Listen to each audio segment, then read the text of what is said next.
നിങ്ങൾ ഈ ചാനൽ ആദ്യമായാണ് കാണുന്നതെങ്കിൽ സബ്സ്ക്രൈബ് ബട്ടൺ ക്ലിക്ക് ചെയ്യുക. വിക്ടറി അക്കാദമിയുടെ ഓൺലൈൻ ക്ലാസുകൾ കൃത്യമായി ലഭിക്കുന്നതിന് താഴെ കാണുന്ന ബെൽ ഐക്കൺ ക്ലിക്ക് ചെയ്യുക. വിക്ടറി അക്കാഡമിയുടെ ഓൺലൈൻ വീഡിയോ കോച്ചിങ്ങിൽ ഇന്നത്തെ വിഷയം കേരളത്തെക്കുറിച്ച് PSC പരീക്ഷകൾക്ക് ചോദിക്കാൻ സാധ്യതയുള്ള 50 ചോദ്യങ്ങളാണ്. തെക്കൻ കേരളത്തിലെ ഏറ്റവും പ്രായം കുറഞ്ഞ ജില്ല ഏതാണ്? പത്തനംതിട്ട.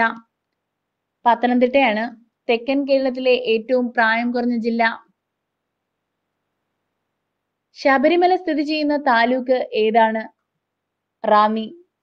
റാന്നി താലൂക്കിലാണ് ശബരിമല സ്ഥിതി ചെയ്യുന്നത്. ജലത്തിന്റെ പൂരം എന്നറിയപ്പെടുന്നത് എന്താണ്? ആറന്മുള വള്ളംകളി. ആറന്മുള വള്ളംകളിയാണ് ജലത്തിന്റെ പൂരം എന്നറിയപ്പെടുന്നത്.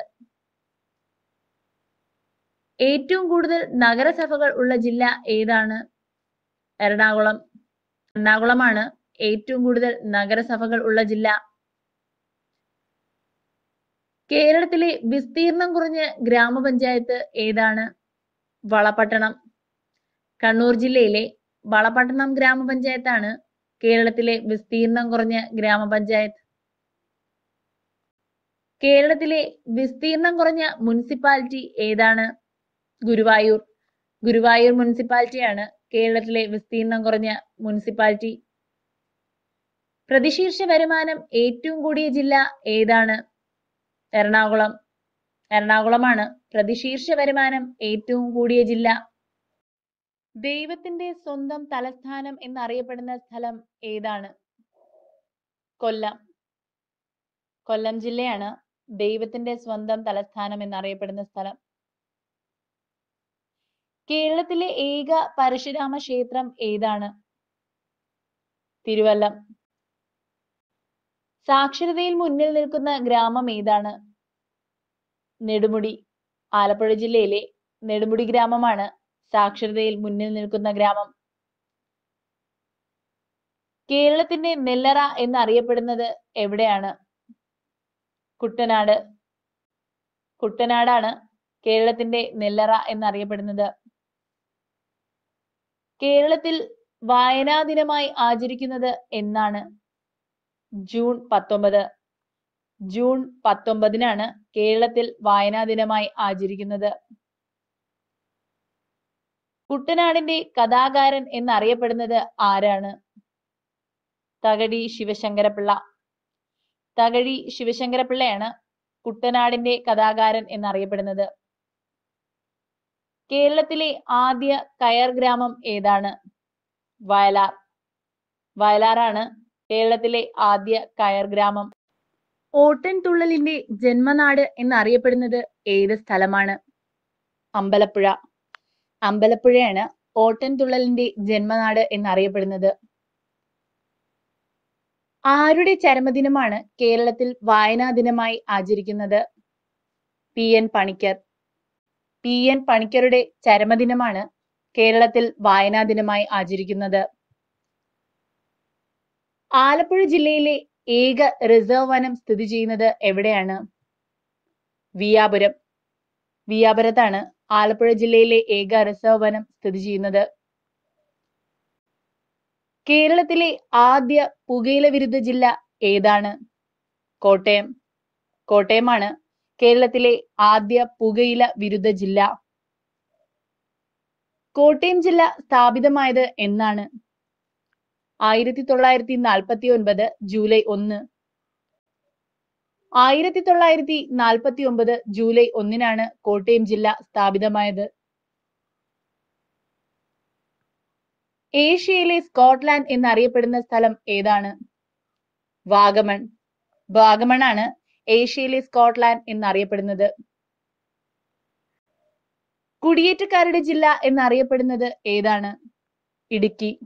ഇടുക്കിയാണ് കുടിയേറ്റക്കാരുടെ ജില്ല എന്നറിയപ്പെടുന്നത്. ചന്ദനമരങ്ങളുടെ നാട് എന്നറിയപ്പെടുന്നത് ഏതാണ്? മറയൂർ. മറയൂറാണ് ചന്ദനമരങ്ങളുടെ നാട് എന്നറിയപ്പെടുന്നത്. ആനമുടി സ്ഥിതി ചെയ്യുന്ന പഞ്ചായത്ത് ഏതാണ്? മൂന്നാർ.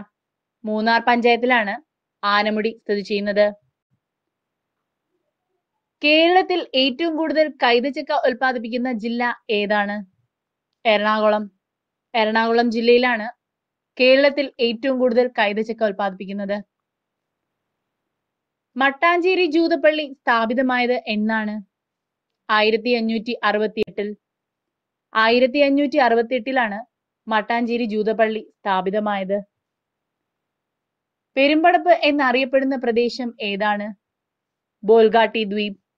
ബോൾഗാട്ടി ദ്വീപാണ് പെരുമ്പടപ്പ് എന്നറിയപ്പെടുന്ന പ്രദേശം.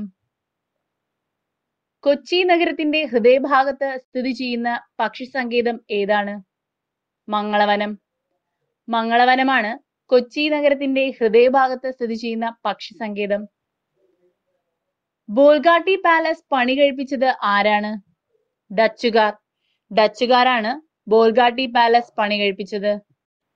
ഗോശ്രീ എന്ന് പ്രാചീന കാലത്ത് അറിയപ്പെട്ടിരുന്ന പ്രദേശം ഏതാണ്? കൊച്ചി. കൊച്ചിയാണ് ഗോശ്രീ എന്ന് പ്രാചീന കാലത്ത് അറിയപ്പെട്ടിരുന്നത്. കൊച്ചിയുടെ ശ്വാസകോശം എന്നറിയപ്പെടുന്നത് ഏതാണ്? മംഗളവനം.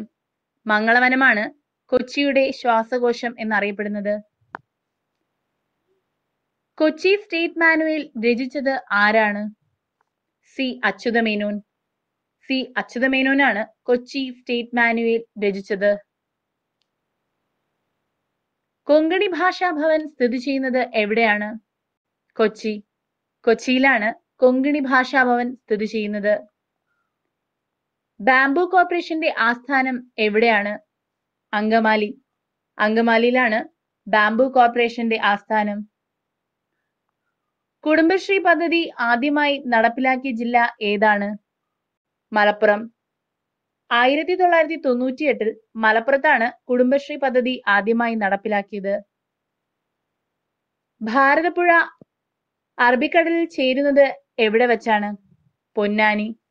പൊന്നാനിയിൽ വെച്ചാണ് ഭാരതപ്പുഴ അറബിക്കടലിൽ ചേരുന്നത്. കേരളത്തിലെ ആദ്യത്തെ സമ്പൂർണ്ണ വൈദ്യുതീകരണ ജില്ല ഏതാണ്? പാലക്കാട്. പാലക്കാട് ജില്ലയാണ് കേരളത്തിലെ ആദ്യത്തെ സമ്പൂർണ്ണ വൈദ്യുതീകൃത ജില്ല.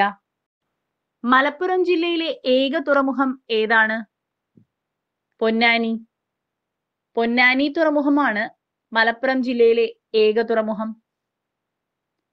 കാർഷിക കടാശ്വാസ കമ്മീഷന്റെ ആസ്ഥാനം എവിടെയാണ്? തിരുവനന്തപുരം. തിരുവനന്തപുരത്താണ് കാർഷിക കടാശ്വാസ കമ്മീഷന്റെ ആസ്ഥാനം. പാലക്കാടൻ കുന്നുകളുടെ രാജ്ഞി എന്നറിയപ്പെടുന്നത് ഏതാണ്? നെല്ലിയാമ്പതി.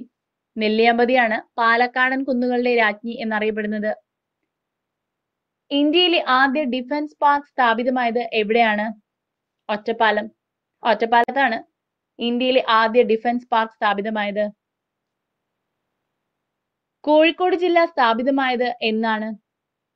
1957 ജനുവരി 1. 1957 ജനുവരി 1 കോഴിക്കോട് ജില്ല സ്ഥാപിതമായത്. കേരളത്തിലെ ഏറ്റവും പഴക്കം ചെന്ന നഗരം ഏതാണ്? കോഴിക്കോട്. കോഴിക്കോടാണ് കേരളത്തിലെ ഏറ്റവും പഴക്കം ചെന്ന നഗരം. മലബാർ ലഹള നടന്നത് എന്നാണ്? 1921. 1921 മലബാർ ലഹള നടന്നത്. കേരളത്തിലെ ഏറ്റവും ചെറിയ വില്ലേജ് ഏതാണ്? കുടയത്തൂർ. ഇടുക്കി ജില്ലയിലെ കുടയത്തൂർ വില്ലേജ് ആണ് കേരളത്തിലെ ഏറ്റവും ചെറിയ വില്ലേജ്. പള്ളിവാസൽ പദ്ധതിയുടെ നിർമ്മാണം പൂർത്തിയാക്കിയ വർഷം ഏതാണ്? 1940. 1940 പള്ളിവാസൽ പദ്ധതിയുടെ നിർമ്മാണം പൂർത്തിയാക്കിയത്. മലങ്കര പദ്ധതി ഏത് നദിയിലാണ് സ്ഥിതി ചെയ്യുന്നത്? തൊടുപുഴ. തൊടുപുഴ നദിയിലാണ് മലങ്കര പദ്ധതി സ്ഥിതി ചെയ്യുന്നത്. കേരളവും തമിഴ്നാടും തമ്മിൽ ഉടമസ്ഥാവകാശ തർക്കം നിലനിൽക്കുന്ന ക്ഷേത്രം ഏതാണ്? മംഗളാദേവി ക്ഷേത്രം. മംഗളാദേവി ക്ഷേത്രമാണ് കേരളവും തമിഴ്നാടും തമ്മിൽ ഉടമസ്ഥാവകാശ തർക്കം നിലനിൽക്കുന്ന ക്ഷേത്രം. കേരളത്തിൽ ഏറ്റവും ഉയരത്തിൽ സ്ഥിതി ചെയ്യുന്ന ടൗൺ ഏതാണ്? മൂന്നാർ. മൂന്നാറാണ് കേരളത്തിൽ ഏറ്റവും ഉയരത്തിൽ സ്ഥിതി ചെയ്യുന്ന ടൗൺ. തേക്കടിയുടെ കവാടം എന്നറിയപ്പെടുന്നത് ഏതാണ്? കുമളി. കുമളിയാണ് തേക്കടിയുടെ കവാടം എന്നറിയപ്പെടുന്നത്. മുല്ലപ്പെരിയാർ അണക്കെട്ടിന്റെ പണി പൂർത്തിയായത് എന്നാണ്? 1895. 1895 മുല്ലപ്പെരിയാർ അണക്കെട്ടിന്റെ പണി പൂർത്തിയായത്. നിങ്ങൾക്ക് ഈ വീഡിയോ ഇഷ്ടമായെങ്കിൽ ലൈക്ക് ബട്ടൺ ക്ലിക്ക് ചെയ്യുക. കൂടാതെ ഈ വീഡിയോ നിങ്ങളുടെ കൂട്ടുകാരുമായി ഷെയർ ചെയ്യാനും ശ്രമിക്കുക.